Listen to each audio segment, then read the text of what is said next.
Hi friends, ನಮಸ್ತೆ. ಇವತ್ತು ಒಂದು ಒಳ್ಳೆ ಚಿಕನ್ ಚಾಪ್ಸ್ ರೆಸಿಪಿ ಮಾಡ್ತಿದ್ದೀನಿ. ಅನ್ನ, ರಸಮ್ಗೆ, ತಿಳಿ ಸಾರು, ರೈಸ್ಗೆ ಎಲ್ಲ ತುಂಬ ಚೆನ್ನಾಗಿರುತ್ತೆ. ಇದನ್ನ ಮಾಡೋಕ್ಕೆ ಬೇಕಾಗಿರೋ ಪದಾರ್ಥಗಳೇನು ನೋಡೋಣ ಬನ್ನಿ. ಒಂದು ಮೀಡಿಯಮ್ ಸೈಜ್ ಈರುಳ್ಳಿ ಕಟ್ ಮಾಡಿ ಇಟ್ಕೊಂಡಿರೋದು, ಒಂದು ಪಲಾವ್ ಎಲೆ, ಒಂದು ಮರಾಠಿ ಮಗ್ಗು, ಒಂದು ಕಲ್ಲುವು, 2 ಸ್ಪೂನ್ ಮನೇಲೇ ಮಾಡಿರೋ ಸಾಂಬಾರ್ ಪೌಡರು, ಅರ್ಧ ಸ್ಪೂನ್ ಅರಿಶಿನ ಪುಡಿ, 1 ಸ್ಪೂನ್ ಗರಂ ಮಸಾಲ.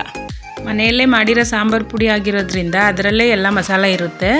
ಹಂಗಾಗಿ ಇದು ನಾಟಿ ಸ್ಟೈಲ್ ಆಗಿರೋದ್ರಿಂದ ಮಸಾಲ ಪದಾರ್ಥ ಯಾವುದು ಜಾಸ್ತಿ ಹಾಕೋಬೇಕಾಗಿಲ್ಲ. ಮೆಂತ್ಯ ಸೊಪ್ಪು ಸ್ವಲ್ಪ, ಕೊತ್ತಂಬರಿ ಸ್ವಲ್ಪ, 1 ಕಪ್ಪು. ಇದೆಲ್ಲ ರುಬ್ಬಕ್ಕೆ ಇಟ್ಕೊಂಡಿರೋ ಮಸಾಲ. ಹಸಿಮೆಣ್ಸಿಕಾಯಿ 5, 1 ಗೆಡ್ಡೆ ಬೆಳ್ಳುಳ್ಳಿ, ಅರ್ಧ ಸ್ಪೂನ್ ಮೆಣಸು, ಸ್ವಲ್ಪ ಪುದೀನ, ಸ್ವಲ್ಪ ಕರಿಬೇವಿನ ಸೊಪ್ಪು, 1 ಇಂಚ್ ಶುಂಠಿ, 1 ಟೊಮೆಟೊ. ಒಂದು ಪಾತ್ರೆ ಇಟ್ಕೊಂಡು 2 ಟೇಬಲ್ ಸ್ಪೂನ್ ಎಣ್ಣೆ ಹಾಕ್ಕೋಬೇಕು. ಪಲಾವ್ ಎಲೆ, ಮರಾಠಿ ಮಗ್ಗು ಇದನ್ನೆಲ್ಲ ಇವಾಗ ಹಾಕ್ಕೊಳ್ಬೇಕು.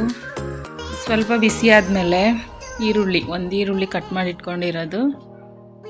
ಈರುಳ್ಳಿ ಚೆನ್ನಾಗಿ ಫ್ರೈ ಮಾಡ್ಕೋಬೇಕು. ನೀವಿನ್ನೂ ನಮ್ಮ ಚಾನಲ್ನ ಸಬ್ಸ್ಕ್ರೈಬ್ ಮಾಡ್ಕೊಂಡಿಲ್ಲ ಅಂದರೆ ಸಬ್ಸ್ಕ್ರೈಬ್ ಮಾಡ್ಕೊಂಡು ನೋಡಿ. ಈರುಳ್ಳಿ ಕಲರ್ ಚೇಂಜ್ ಆಗೋವರೆಗೂ ಚೆನ್ನಾಗಿ ಬಾಡಿಸ್ಕೋಬೇಕು. ಈರುಳ್ಳಿ ಸ್ವಲ್ಪ ಬೇಗ ಬೇಯೋದಕ್ಕೋಸ್ಕರ ಉಪ್ಪನ್ನು ಹಾಕ್ಕೋಬೇಕು. ಇವಾಗ ಇದಕ್ಕೇನೆ ಮೆಂತ್ಯ ಸೊಪ್ಪು ಹಾಕ್ಕೋಬೇಕು. ಒಂದು ಅರ್ಧ ಹಿಡಿಯಷ್ಟನ್ನ ಕಟ್ ಮಾಡಿ ಚಿಕ್ಕದಾಗಿ ಹಾಕ್ಕೊಂಡಿದ್ದೀನಿ. ಮೆಂತ್ಯ ಸೊಪ್ಪನ್ನು ಸ್ವಲ್ಪ ಈರುಳ್ಳಿ ಜೊತೆಯಲ್ಲಿ ಚೆನ್ನಾಗಿ ಹುರ್ಕೊಳ್ಳೋಣ. ಮೆಂತ್ಯ ಸೊಪ್ಪು ಹಾಕ್ಕೊಂಡು ಚೆನ್ನಾಗಿ ಫ್ರೈ ಮಾಡ್ಕೋಬೇಕು. ಮೆಂತ್ಯ ಸೊಪ್ಪನ್ನ ಚೆನ್ನಾಗಿ ಫ್ರೈ ಮಾಡೋದ್ರಿಂದ ಚಿಕನ್ ಒಳ್ಳೆ ಟೇಸ್ಟ್ ಕೊಡುತ್ತೆ. ರುಬ್ಬಿರೋ ಅಂಥ ಮಸಾಲ ಹಾಕ್ಕೊಂಡು ಅದನ್ನು ಹಸಿ ಸ್ಮೆಲ್ ಹೋಗೋವರೆಗೂ ಹುರ್ಕೋಬೇಕು.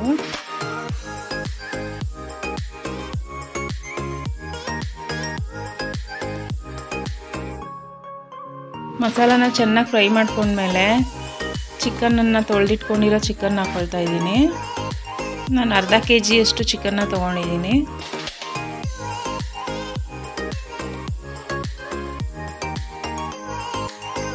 ಚಿಕನನ್ನು ಒಂದ್ಸಲ ಚೆನ್ನಾಗಿ ಮಿಕ್ಸ್ ಮಾಡ್ಕೊಳ್ಳೋಣ ಮಸಾಲ ಜೊತೆಲಿ. ಚಿಕನಲ್ಲಿರೋ ನೀರನ್ನೇ ಬಿಟ್ಕೊಂಡು ಚೆನ್ನಾಗಿ ಕುಕ್ ಆಗುತ್ತೆ. 10 ನಿಮಿಷ ಮುಚ್ಚಿಡೋಣ. ಚಿಕನ್ ನೋಡಿ ಇವಾಗ ಚೆನ್ನಾಗಿ ಬೆಂದೈತೆ, ಆ ನೀರೆಲ್ಲ ಹೀರ್ಕೊಂಡು. ಇವಾಗ ಮಸಾಲ ಪೌಡ್ರುಗಳನ್ನ ಹಾಕ್ಕೊಳ್ತಾ ಇದ್ದೀನಿ. 1 ಟೇಬಲ್ ಸ್ಪೂನ್ ಗರಂ ಮಸಾಲ, ಸಾಂಬಾರು ಪುಡಿ, ಅರಿಶಿನ ಪುಡಿ ಅರ್ಧ ಸ್ಪೂನು. ಒಂದ್ಸಲ ಚೆನ್ನಾಗಿ ಮಿಕ್ಸ್ ಮಾಡ್ಕೊಳ್ಳೋಣ.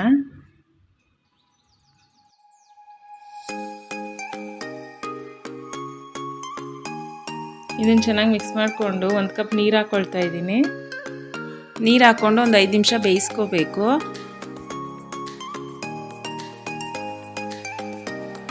ಈ ಟೈಮಲ್ಲಿ ಉಪ್ಪನ್ನ ನೋಡ್ಕೊಂಡು ಹಾಕ್ಕೋಬೇಕು. ಈ ಟೈಮಲ್ಲಿ ನೋಡಿಕೊಂಡು ನಿಮಗೆ ಚಪಾತಿಗೆ, ರೈಸ್ಗೆ ಬೇಕು ಅಂದರೆ ಗ್ರೇವಿ ಥರ ಇಟ್ಕೊಳ್ಳಿ.